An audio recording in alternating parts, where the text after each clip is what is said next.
Hello there. Have you ever stopped to wonder what goes on right beneath our feet? Down in the soil, hidden in the bark of a tree, or tucked away in a mound of earth, there are bustling cities full of life.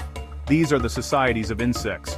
They are not so different from our own towns and villages. They have workers, soldiers, and even leaders. For the next 100 days, we are going to take a peek inside one of these remarkable communities. We will watch them work, grow, and face incredible challenges together. It is a world often overlooked, but it is filled with surprising stories and amazing discoveries that can teach us so much about the nature of life itself. Imagine shrinking down, smaller and smaller, until a single blade of grass towers over you like a skyscraper. This is the world we are about to enter. It is a place of constant activity, where thousands of tiny individuals work as one single organism. The air hums with the soft sounds of their movements, a symphony of tiny feet and fluttering wings. For our journey, we will be observing a colony of ants. These creatures are masters of organization and cooperation. Their society is a complex and fascinating structure, built on rules and teamwork that have been perfected over millions of years. What we will see is not just chaos, but a beautifully ordered system where every single ant has a purpose. My first day 1 of our 100-day watch, began with a quiet observation of the colony's entrance. From the outside, it looked like a simple hole in the ground, a mere disturbance in the soil. But it was far from simple. It was a gateway to a hidden metropolis. Ants marched in and out in orderly lines, like commuters during a morning rush hour. Some carried tiny grains of sand, others carried fragments of leaves, and some returned with nothing, perhaps after a long patrol. This entrance was the beating heart of the colony, the connection between their hidden world and the vast, opportunity-filled and dangerous world outside. It was the start of an incredible adventure into their lives. As the sun set on that first day, the activity did not cease. The rhythm simply changed.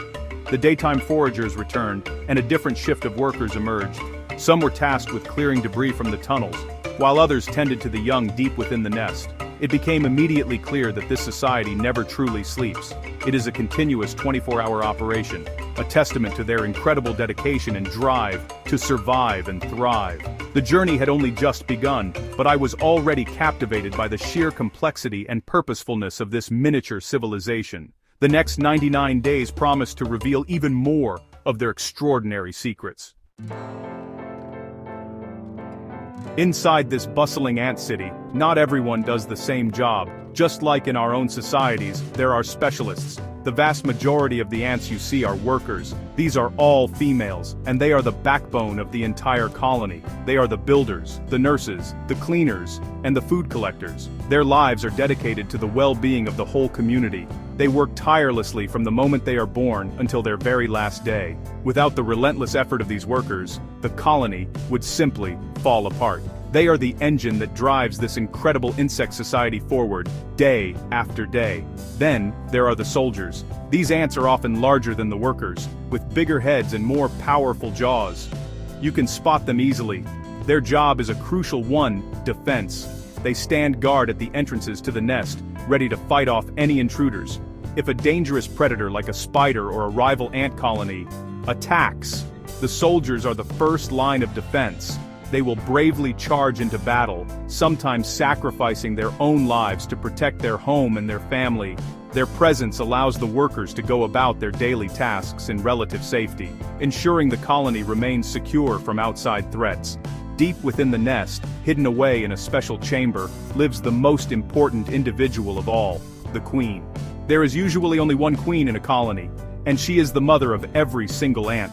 Her body is much larger than the others, designed for one primary purpose: laying eggs. She can lay thousands of eggs over her lifetime, ensuring a constant supply of new workers, soldiers, and future queens. She does not rule in the way a human king or queen does. She does not give orders. Instead, her presence and the special chemicals she produces holds the entire colony together in a bond of unity and purpose. Finally, there are the males. Male ants, called drones, have a very different and much shorter life. They are typically born only at certain times of the year. Their sole function is to mate with a young queen from another colony. They do not work, they do not defend the nest, and they do not help raise the young. After they fly from the nest and mate, their life's purpose is complete, and they soon die. It may seem like a brief existence, but it is essential for creating new colonies and ensuring the genetic diversity and long-term survival of the species. Every single role is vital to the whole. As the first rays of sunlight warmed the earth on day 15, the ant city stirred into full action. The morning rush was a spectacular sight to behold. It began with the scouts. These are experienced worker ants who are the first to leave the safety of the nest. Their mission is to explore the surrounding area for sources of food. They move cautiously, their antennae twitching, constantly tasting and smelling the air for any sign of a meal. They might find a fallen beetle, a drop of sweet nectar from a flower, or a discarded crumb from a picnic. Their success in the morning determines the direction of the colony's efforts for the entire day. Once a scout finds a promising source of food, an amazing thing happens. She does not simply carry it back herself. Instead, she hurries back to the nest, leaving behind a special chemical trail. This trail is like a map that other ants can follow. Back at the entrance, she communicates her discovery to her fellow workers. Soon, a long, organized line of foragers follows her scent trail directly to the food. This is incredibly efficient. It means that hundreds of workers can be recruited to a food source in a very short amount of time, ensuring they can collect it before competitors or the elements take it away. While the foragers are busy outside, life is just as active inside the nest. A different team of workers is responsible for housekeeping. They are the construction crew and the sanitation department all in one. Some ants work to expand the nest, digging new tunnels and chambers to make room for the growing population. They carry tiny pellets of soil from deep inside and deposit them outside, forming the familiar mound we see on the surface.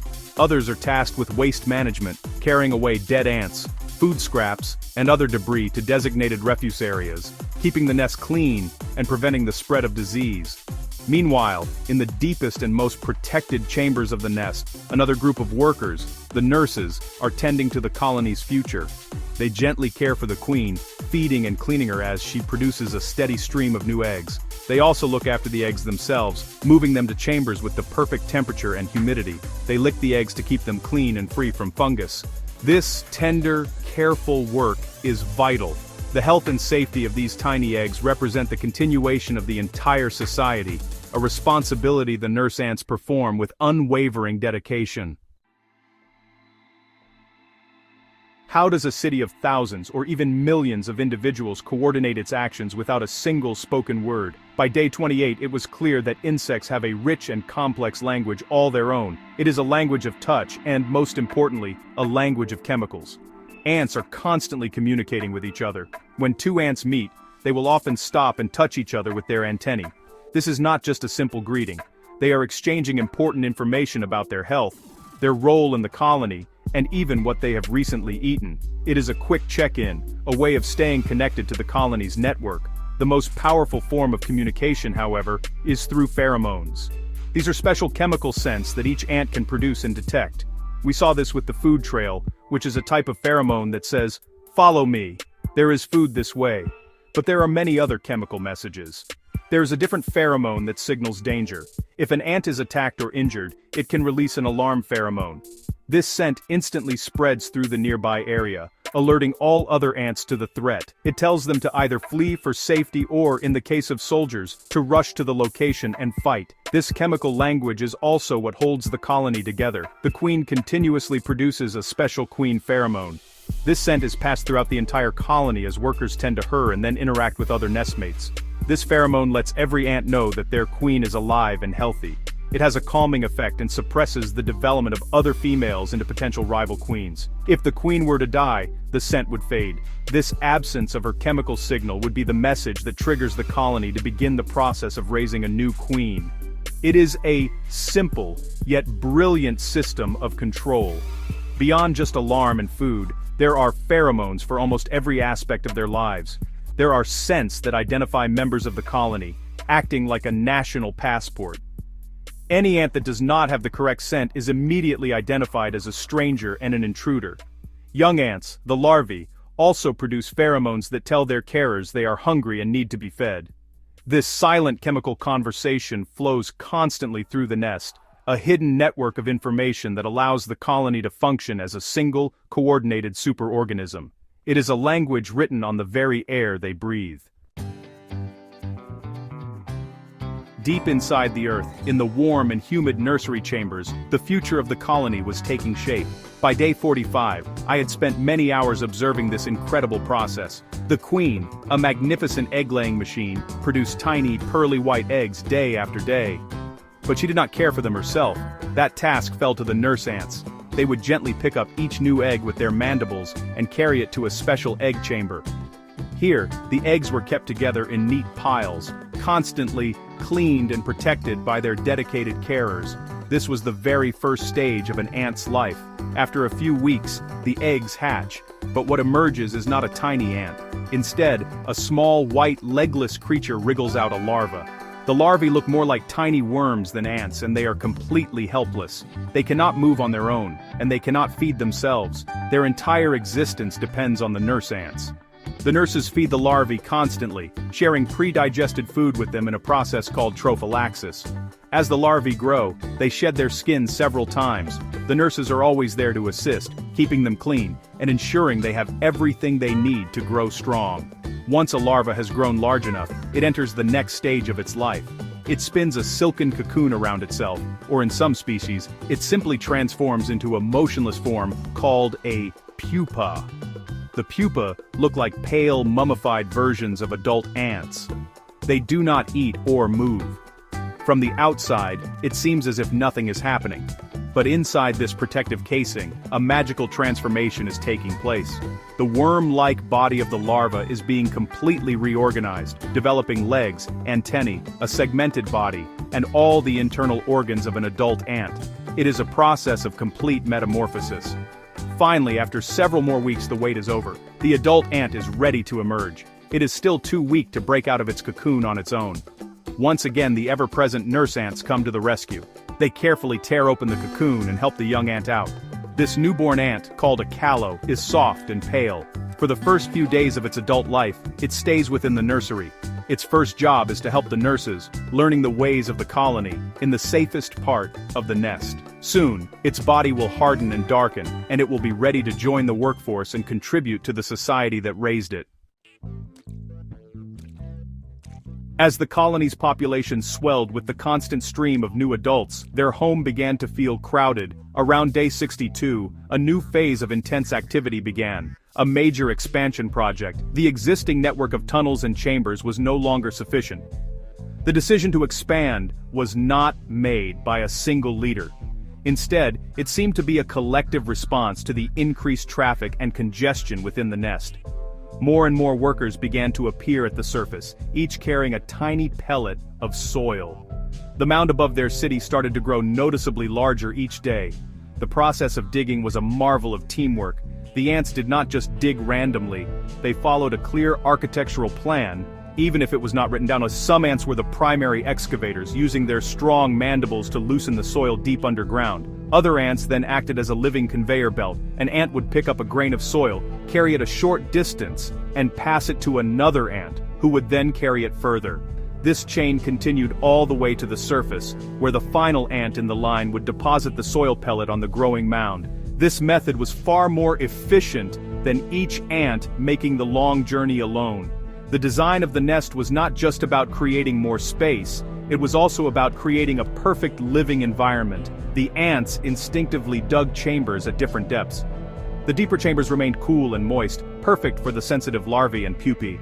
The chambers closer to the surface were warmer and drier, ideal for a bit of rest or for processing certain types of food. They even engineered ventilation shafts that allowed fresh air to circulate throughout the nest, preventing the buildup of stale air. Their nest was not just a hole in the ground, it was a climate-controlled skyscraper. This expansion also served a defensive purpose. A deeper, more complex network of tunnels is much harder for a predator, like an anteater, to destroy completely. It provides more escape routes and more places to hide the queen and the young during an attack. The ants were not just building a home, they were building a fortress. This period of construction demonstrated their incredible foresight and their ability to work on a massive scale. They were not just reacting to the present, They were actively planning and building for the future security and prosperity of their entire civilization. Life in the natural world is full of dangers, and the ant colony was no exception. On day 75, a serious threat arrived. A large predatory beetle, many times the size of a single ant, stumbled upon the entrance to the nest. It was hunting, and the scent of thousands of ants was an irresistible invitation. The first ants to encounter the beetle were the guards stationed at the entrance. They immediately recognized the danger. Instantly, they released their alarm pheromones. The chemical scream for help that spread like wildfire through the upper levels of the nest. The battle had begun. Within seconds, the soldiers came pouring out of the nest. Their larger size and powerful jaws were made for exactly this kind of confrontation. They swarmed the beetle, a wave of determined defenders. Some latched onto its legs with their mandibles trying to immobilize it. Others tried to find weak spots in its hard armor, biting and stinging relentlessly. The beetle thrashed about, its powerful legs crushing several ants, but the soldiers did not retreat.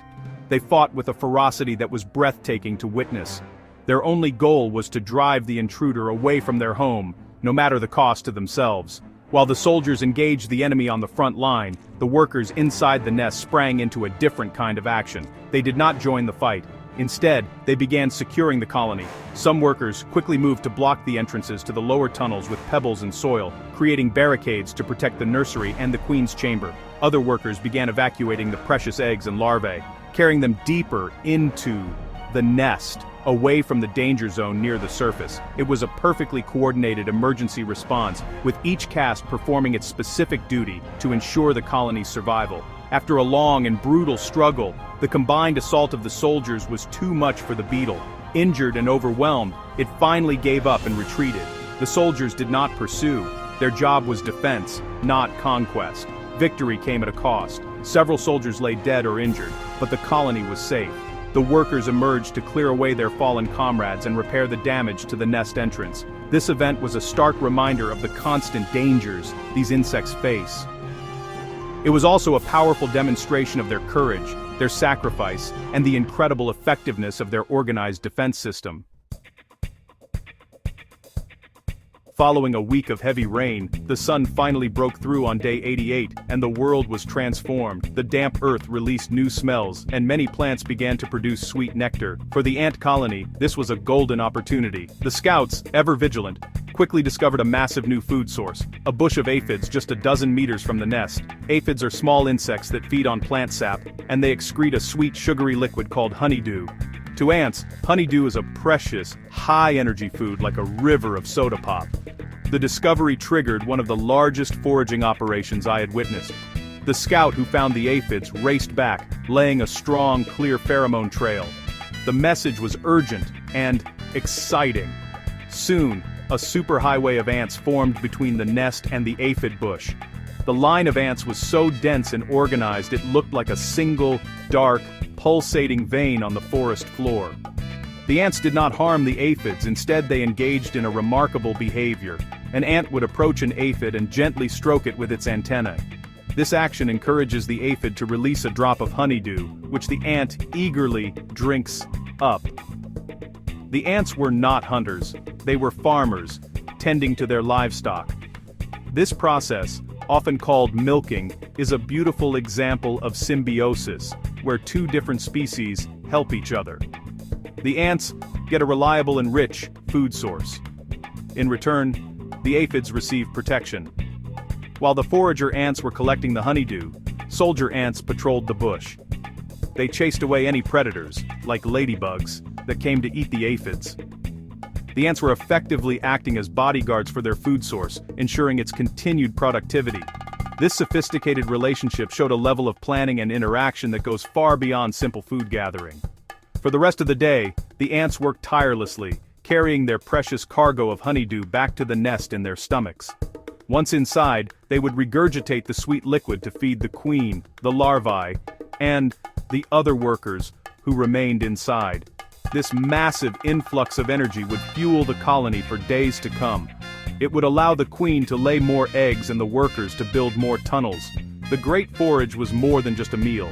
It was an investment in the colony's future growth and success, a perfect example of how seizing an opportunity can lead to prosperity for the entire community.